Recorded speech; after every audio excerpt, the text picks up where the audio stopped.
Hello दोस्तों और मेरे प्यारे किसान भाइयों, मैं आपको बताऊंगा कि धान से जुड़ी हुई कुछ सावधानियां इस वीडियो के माध्यम से। आप देख सकते हैं ये जो खेत में पानी भरा हुआ है, ये पौध के लिए परिवर्त करके डाल दी है, जिससे कि इसमें जो घास फूस था वो जमे आए और हमारी पौध में ये घास फूस ना जमे। तो मैं धान से जुड़ी हुई आपको, धान की नर्सरी से जुड़ी हुई जो सावधानियां होती हैं, मैं आपको इस वीडियो के माध्यम से बताऊंगा। हमारे इस वीडियो को पूरा देखें, जिससे कि कोई भी जानकारी आपके द्वारा ये छूट ना जाए। मैं ये आपको बताना चाहूँगा किसान भाइयों कि जो धान का बीज होता है उसे कम से कम 10 से 12 घंटे के लिए भिगोना चाहिए, जिससे कि वो अच्छे से भीग जाए। फिर उसके बाद दूसरी जो सावधानी होती है, वो धान के बीज को कम से कम 18 से 24 घंटे के लिए हमें धान के जो भीगे हुए बीज को जूट की बोरियों में भर के ढक कर रखना है, जिससे कि उसका जमाव आ सके और जारी हो सके। लेकिन मैं आपको बता दूं, बहुत से किसान भाई क्या करते हैं कि जो अपनी बोरी होती हैं खाद वगैरह की, उसमें भर के रख देते हैं, तो उसमें पूरा अंदर किनारों की साइड पर तो जम आता है, जमाव आ जाता है, लेकिन जो अंदर होता है, बीच में जो पड़ता है, बचता है धान आपका, उसमें वो भभक जाता है, इसलिए उसका जमाव नहीं आ पाता है।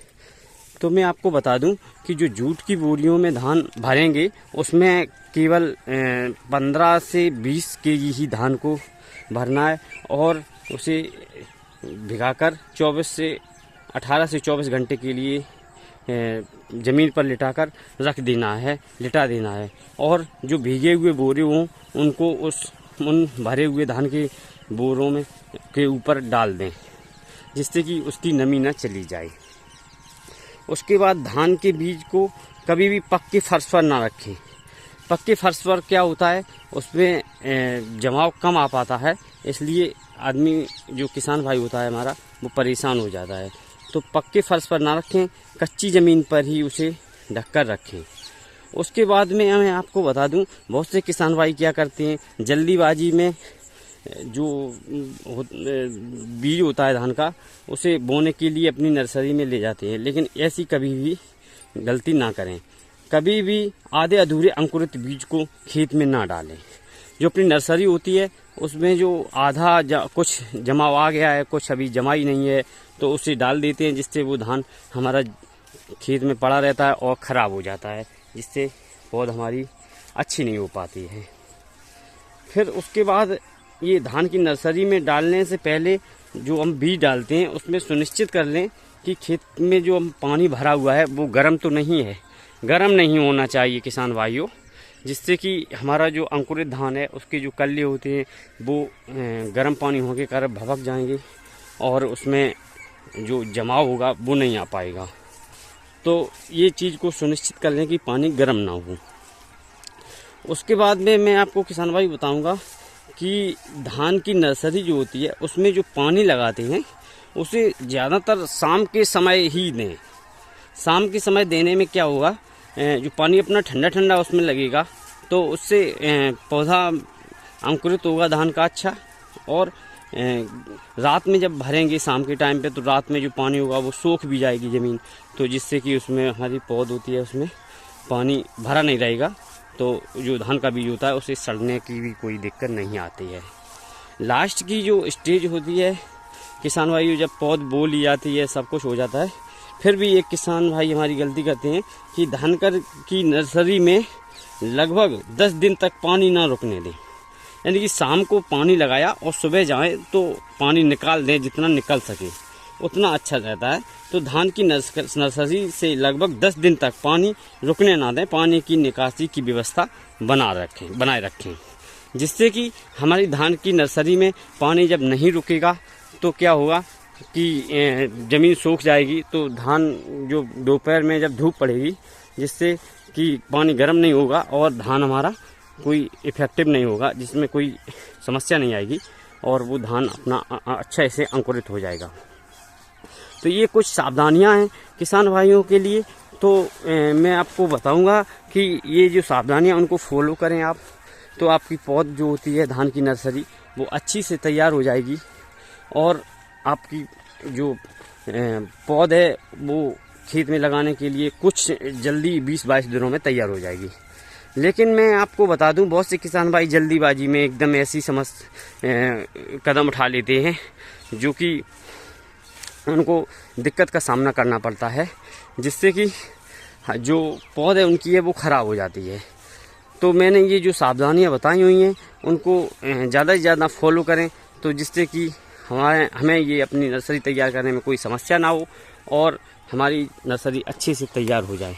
उसके बाद में आप देख लें कि उसमें अगर घास फूस उसमें अगर जमता है तो आप 20 दिन से पहले उसमें जो अपना बिस्पायरी आता है, जो ज़्यादातर लोग नॉमिनी गोल्ड के नाम से जानते हैं, क्योंकि ये बिस्पायरी विद सोडियम जो टेक्निक है वो नॉमिनी गोल्ड ने लॉन्च किया था सबसे पहले, तो इसलिए नॉमिनी गोल्ड के ही नाम से जानते हैं हमारे किसान भाई ज़्यादातर।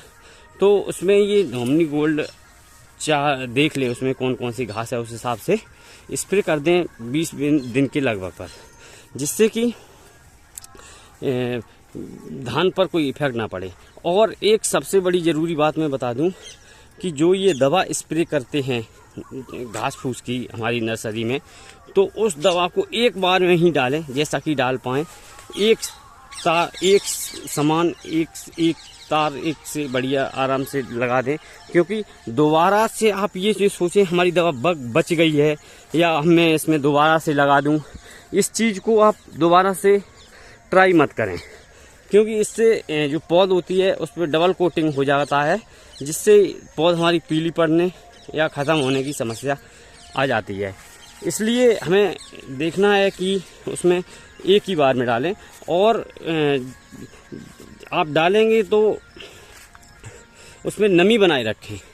जब ये डालेंगे दवा नॉमिनी गोल्ड जो बिस्पायरी विद सोडियम और भी कंपनी का आता है जो टेक्निक, वो भी डाल सकते हैं, लेकिन उसमें खेत में फिर नमी बनाए रखें, जिससे कि जो आपके खरपतवार है आपकी नर्सरी में वो मर सके।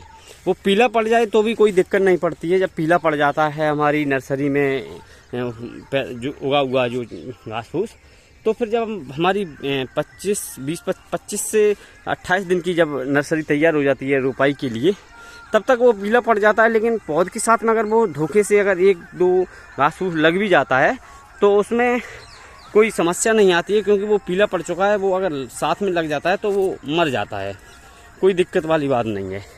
तो ये कुछ सावधानियाँ थी हमारी किसान भाइयों, तो इन सावधानियों को फॉलो करें और अपनी पौध को अच्छा करें। धन्यवाद किसान भाइयों।